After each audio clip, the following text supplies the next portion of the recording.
अमानित्वम अर्थात अपने में श्रेष्ठता का भाव न होना, या यूँ कहें कि अपने में मानीपन के अभाव का अर्थ ही अमानित्व है।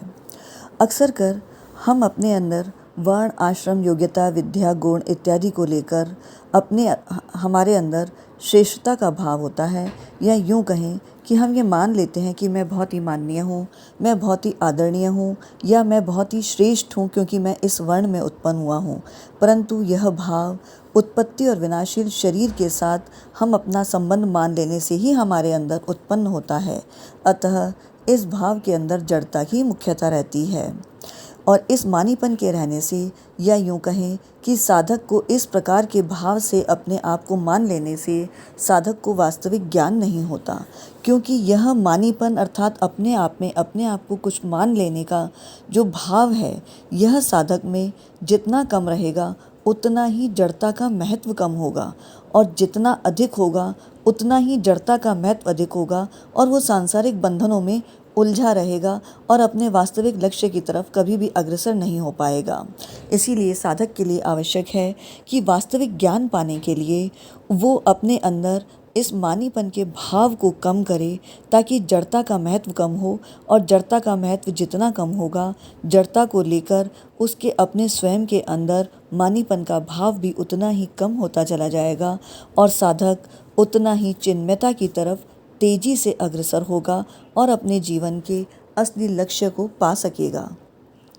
जब साधक खुद बड़ा बन जाता है तब उसके अंदर ये मानीपन का या श्रेष्ठता का भाव आता है कि मैं दूसरों से श्रेष्ठ हूँ। पर इसलिए साधक को चाहिए कि जो भी श्रेष्ठ पुरुष हैं या साधन में हमारे से अपने आप से बड़े हैं, तत्वज्ञ हैं, जीवन मुक्त हैं, वह उनका संग करे, उनके पास में रहे और उनके अनुकूल बन जाए। इससे स्वयं के अंदर जो श्रेष्ठता का या अपने अंदर अपने मान्यपन का, अपने आप को इस शरीर के साथ कुछ भी मान लेने का जो भाव है, वह भाव दूर हो जाता है। और इतना ही नहीं, संतों के संग से बहुत सारे दोष सुगमतापूर्वक दूर हो जाते हैं।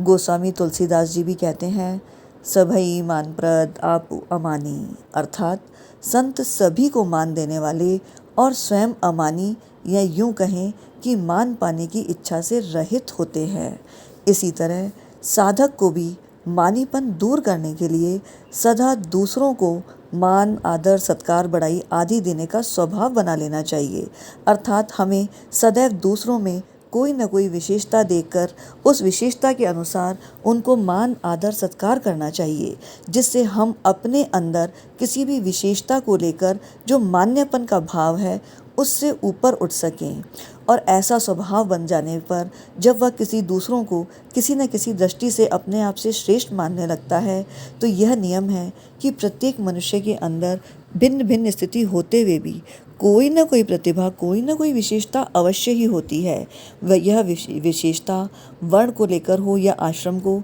गुण, विद्या, बुद्धि या योग्यता, पद, अधिकार किसी भी कारण से हो सकती है, किसी भी प्रकार से की हो सकती है। अतः साधक को चाहिए कि वह दूसरों की उन विशेषताओं की तरफ दृष्टि रखकर उनका सदा सम्मान करे, आदर करे और उनकी बढ़ाई करे। इस प्रकार से जब साधक दूसरों को मान देने का स्वभाव बना लेता है, तो उसके अंदर स्वयं मान पाने की इच्छा का स्वतः ही अभाव होता चला जाता है। और दूसरों को मान देते समय साधक का उद्देश्य अपने में मानीपन के भाव को मिटाने का होना चाहिए, अपितु यह नहीं होना चाहिए कि दूसरों को मान देने के बदले में उसे स्वयं भी दूसरों से मान लेना है। अतः मान पाने के भाव की अपेक्षा अपने मानीपन के भाव को मिटाने के उद्देश्य से जब साधक इस प्रकार का प्रयास करता है, तो वह अपने अंदर से श्रेष्ठता के भाव के न होने को प्राप्त कर लेता है, और उसके सभी जब मानीपन का दोष सुगमतापूर्वक दूर हो जाता है,